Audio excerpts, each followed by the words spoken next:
Hi, welcome back to Keep It Dirty, a podcast where my guests share their life living functionally and sustainably and their why behind their experiences navigating through our ever changing environment. And I am your host, Leslie Dowling. I'm a corporate speaker, sharing how one can jumpstart your path to increase revenue and productivity through restorative health techniques.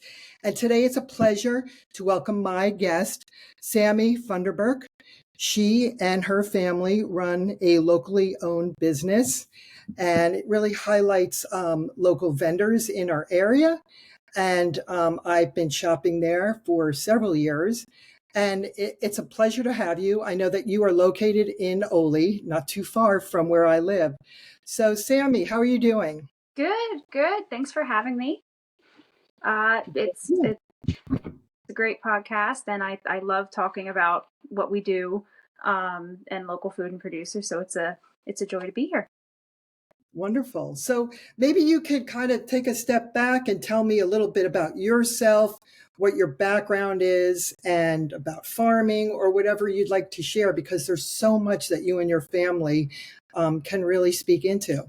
Yeah, thanks. So I'm 23. I grew Mhm. up I grew up in Berks County.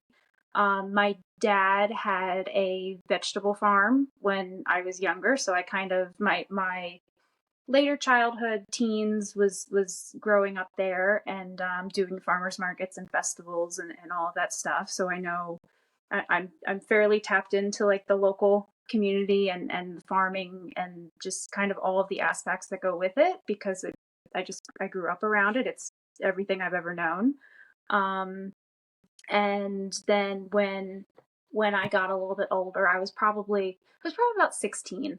I kind of wanted to go do my own thing. Like I didn't want to grow veg. I knew that. But I did want to work in the space and still be connected to like these people that had seen me grow up and these friends and businesses.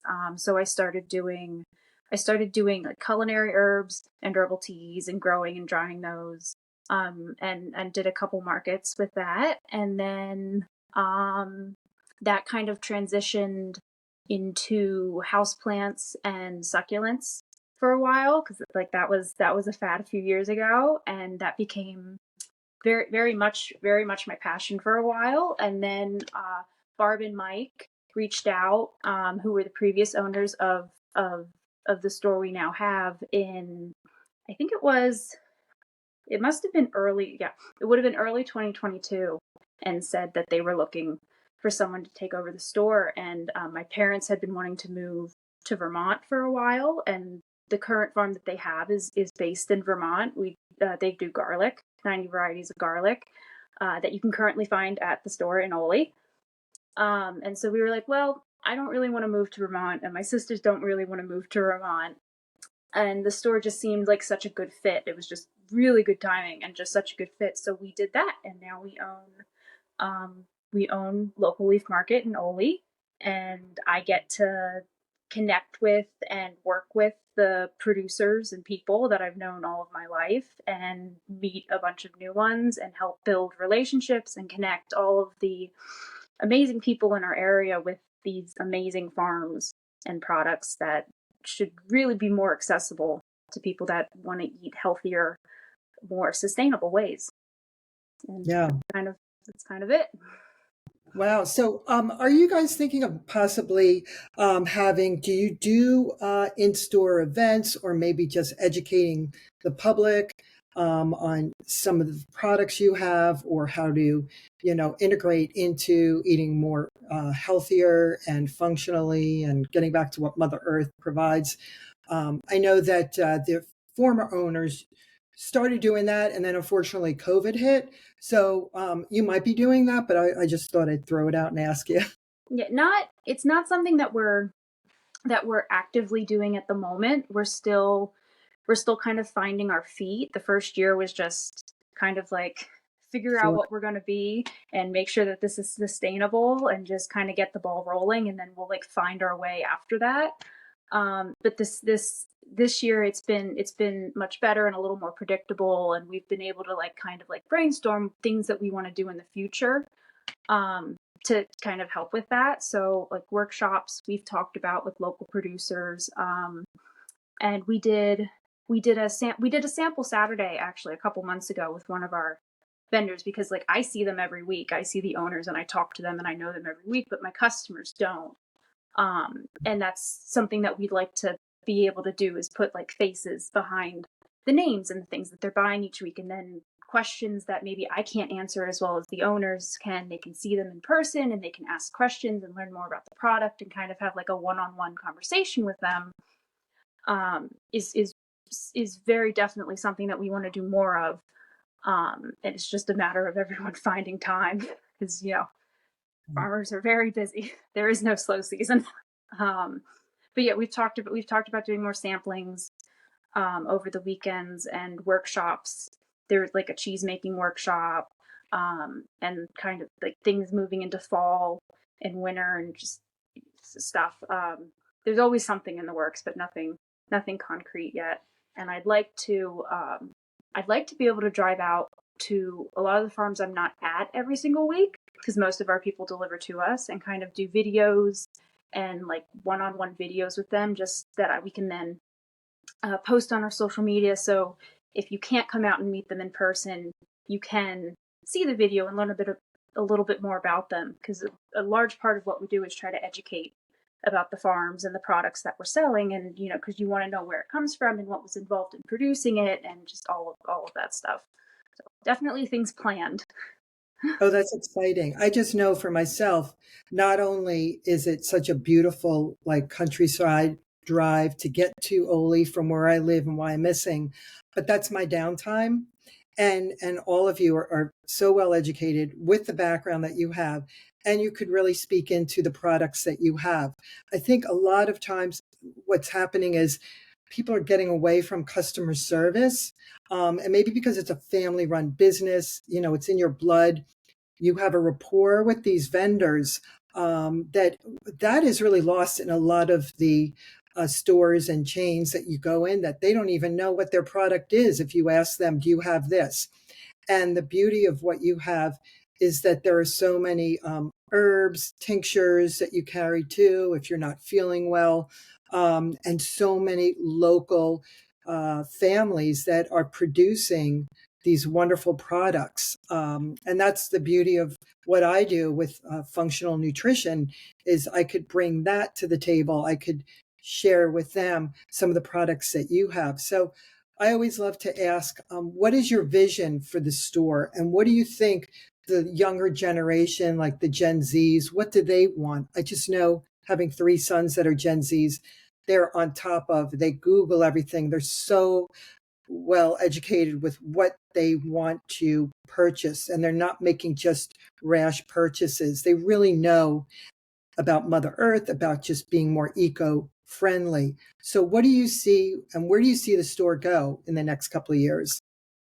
So when we originally purchased, moved into the building and took it over, we thought it was going to be heavily produce. We thought that was like what we were looking at, and it turned out it was the exact opposite. It wasn't as much produce as it was beverage, and kind of like food to go and that sort of thing.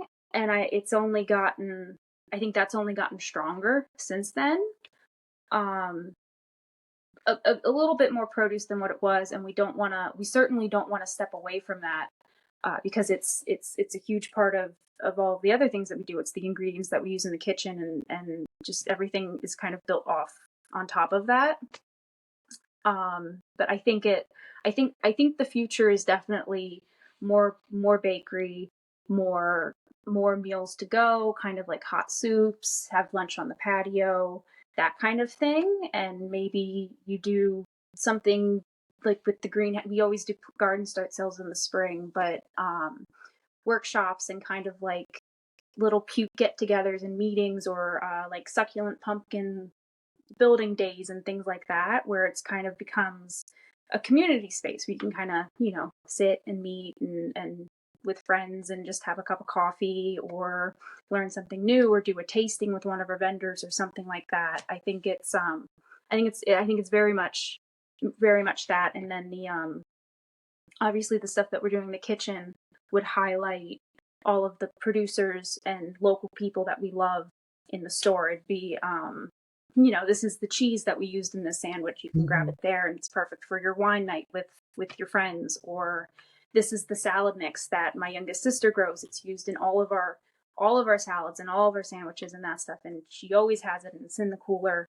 Um, and it's just kind of us piecing together the ingredients that maybe you don't necessarily know what to do with, but we'll show you what to do with them. And this is where they are, and this is who they're from, and you can always find them here.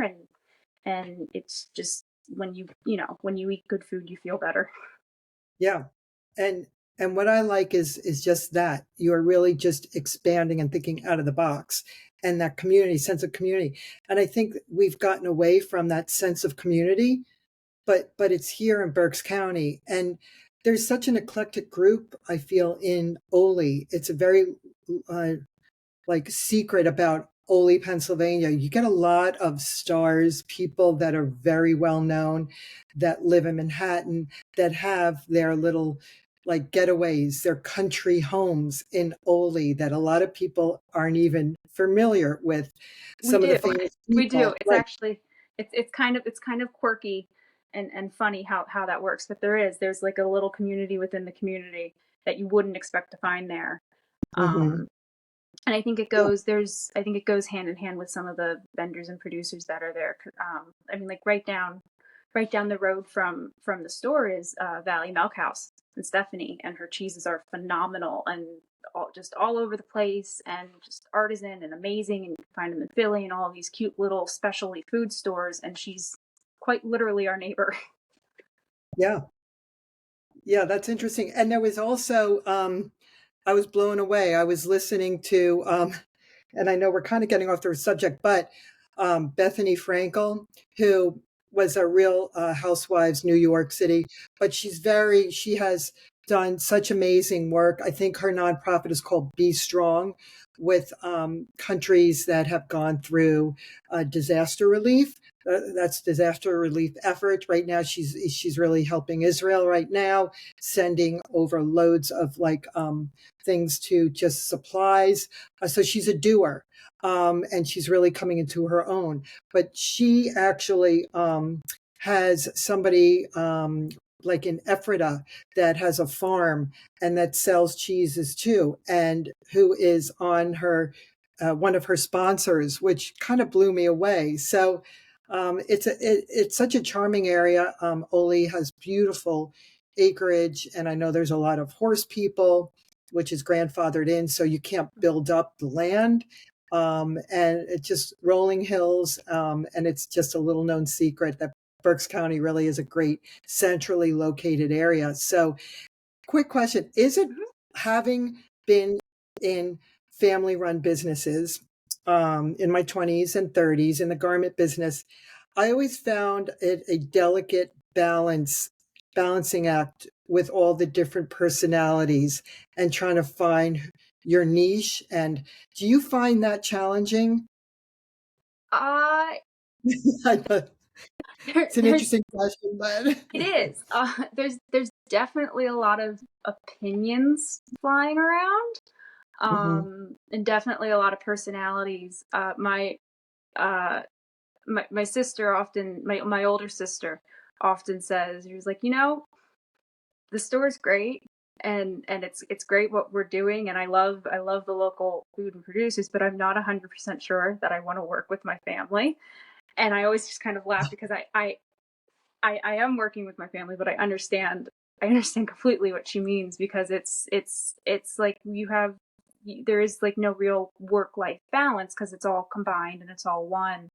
And you're working with your family, and then you have to go home and you're with your family, and it's a lot of opinions and a lot of navigating like the different personalities in the space. Like I'm very much the social butterfly, and I don't mind being there like every single day, all day, because I love it, and I love interacting with the Yeah. customers and doing the stuff, and cooking in the kitchen and just kind of bouncing back and forth. And Hannah's very much the same way. She loves doing the farming, and growing the lettuce mix and the tomatoes, but she loves being at the store and interacting with everyone. And Emma's just slightly different. She loves baking and being in the kitchen and doing that, and she dances part-time on the side, like ballet and tap and that stuff. And she enjoys being there and interacting, but she's not nearly as outgoing and social as everyone else. So there comes a point where she's just kind of like tapped out, and she's like, I'm gonna go bake something. I need to reset, because this is a lot. And so, Yeah. it's like trying to pull everyone out of their shells, but also make sure everybody's comfortable and doing what they want to do. And it definitely takes some navigating, but it works. Yeah. It's worked this far, and it'll continue to work because it's just how we've always been. Yeah.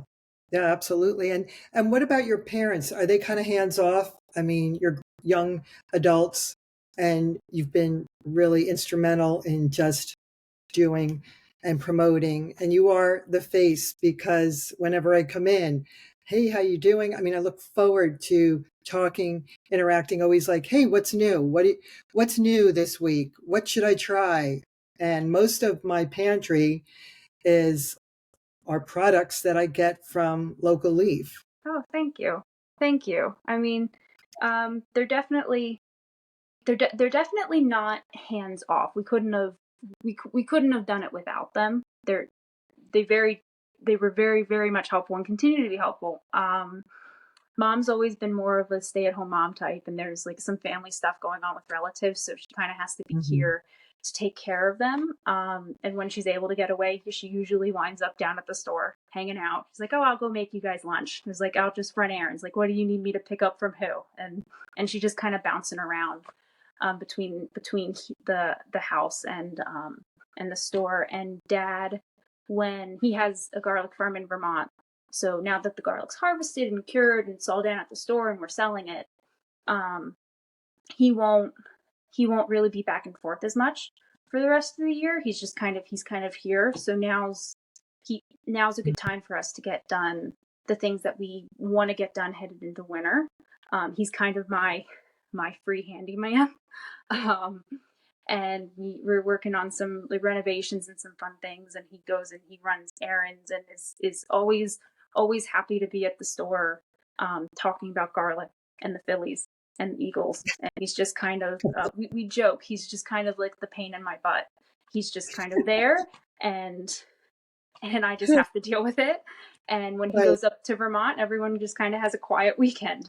Um, but of course we couldn't do it without him, and I'm incredibly thankful that he's here to help us, Mhm. because it would have been it is a hard thing to start a business, but it would have been significantly harder had we not had his help and continue to have his help going. And so I'm very thankful that we have him here. He's a lot, but I don't plan on kicking him out anytime soon.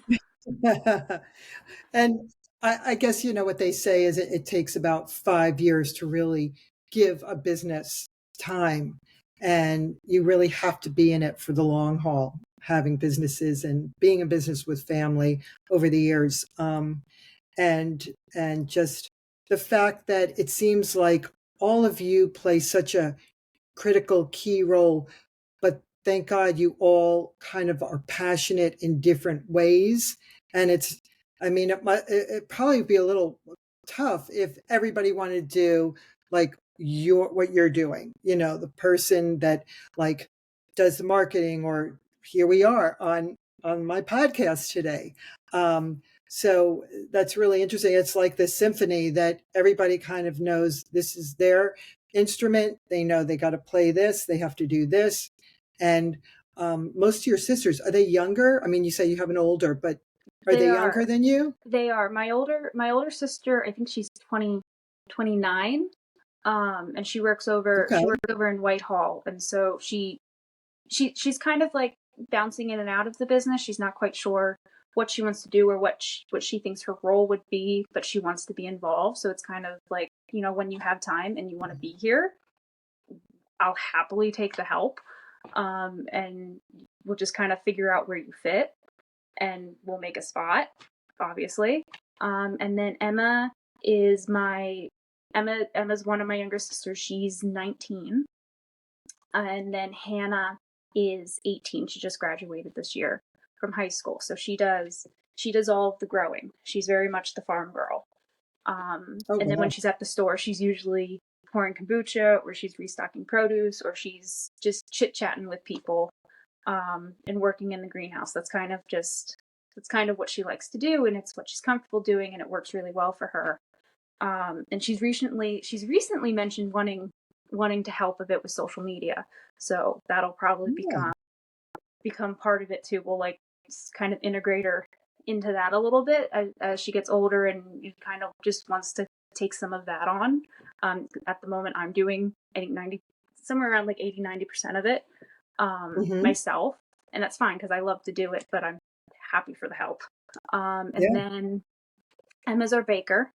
She's has complete control over the baker case, and she enjoys doing it. And then when she's not baking, she's usually taking dance classes and doing recitals and that stuff. She loves to do that, and you'll usually see her out front on the weekends, kind of like Hmm. Friday, Sunday. That's usually when she has time to be out there, and she enjoys being out there on the weekends. And then she'll just go scurry back into the kitchen and bake more stuff when she needs some time to reset, from all of the socialization. And I do the cooking, and I do most of the ordering from vendors, which Emma has said she kind of wants to kind of start bringing on her own vendors and producers. She's like, I want to go find people and I want to bring them in, that we don't currently have. And I was like, well, I love that. I was like, let's absolutely do that. Go find someone. I'll help you, work out the kinks and figure out how to do it, and we'll bring them in, and absolutely. Um, and so yeah, it's kind of, everyone kind of has their role, but it's ever shifting. And I think especially as they get older, because they're still so young, and as I get older, Yeah. it'll continue to shift and develop and evolve as the business evolves. But yeah, it definitely helps that everyone has their own passion and their own thing that they very much want to focus on, and that's kind of what we're building the business around, is what everybody individually wants to do, and it all just kind of comes together along with our local producers and growers and those connections and relationships that we've formed over the years and continue to form. And it just should create something bigger than like the parts itself, create a sense of community and local food and wellness and just all the good things. Well, you're doing such an amazing job, Sammy, and I love your vision, and you're such an entrepreneur. And when you get a chance, tell your parents from one parent to another, they did an amazing job, because I'm blown away. I mean, most 18-year-olds, 19, 20, I mean, they're just not really focused. They're not sure what they want to do. They want to be out with their friends. They want to socialize. Yes, they do want to work, but I just see such focus and maturity with your sisters. And that is really so commendable. So, Thank you. um, and thank you for just keep going with that vision, because I am one of your biggest cheerleaders. And I just love, like I said, just helping the community out, promoting small business, and all that you guys are doing. So, quick questions before we wrap up, because I want to ask you um, your website, how people can contact you.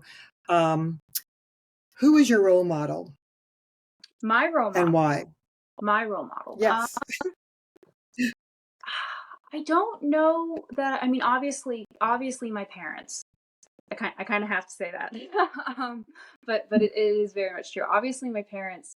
But other than that, I don't know that there's really any one specific person that shines like above the rest. It's kind of, I guess they're kind of the people I grew up around. It's kind of like the other farms and women and just producers that I've watched businesses grow when I was a child, and I've seen what they've done, and I've seen the impact that they've made, and how many people, including myself, like appreciate them and everything that they've done, because you don't, like, day to day you don't really see the impacts. But then, like, we had the pandemic come through, and I remember some of like the women who have farms and farm stands in the area that I've grown up knowing, and that I have friendships with, how they stepped up and like really, really help their communities. They were like, what do you need? It's like, I have a farm, I have producers, I have connections.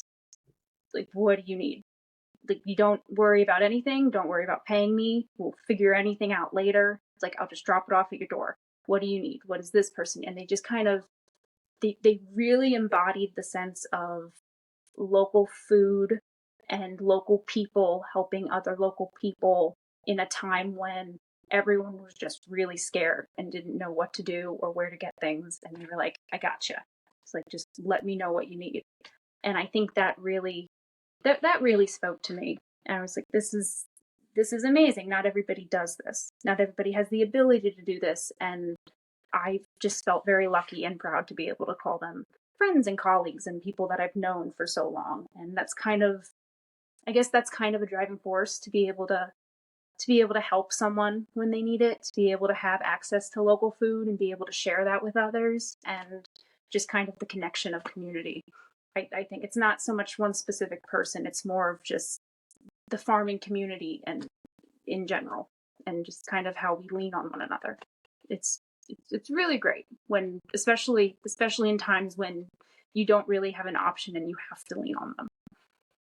Yeah, yeah, absolutely. And I think that's what's so really cool about where we live. And I see that, and that's what I gravitate towards, because I came from a very traditional Italian side of my family.